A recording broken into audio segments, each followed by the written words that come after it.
कक्षा 10 मा अध्ययनरत विद्यार्थी भाइ बहिनीहरूको विज्ञान विषयमा चाहिँ सिकाइ उपलब्धि उत्तीर्ण प्रतिशत अत्यन्त कम भएको सन्दर्भमा प्रश्नपत्रको विश्लेषण गर्दा पनि उत्तर पुस्तिकालाई पनि विश्लेषण गर्दा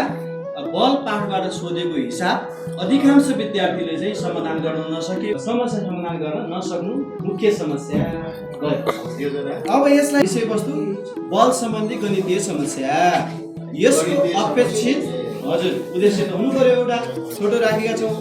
अब यसको अपेक्षित सिकाइ उपलब्धि के छ भन्दाखेरि चाहिँ अब बल पाठ सम्बन्धी हिसाब त धेरै छन्, त्यसमध्ये पनि गुरुत्वाकर्षण बल सम्बन्धी गणितीय समस्याहरू समाधान गर्न, त्यो पनि एउटा सूत्रसँग याद बराबर G(m1m2/d² सूत्रसँग सबै प्रकारका सबै प्रश्नहरू चाहिँ हल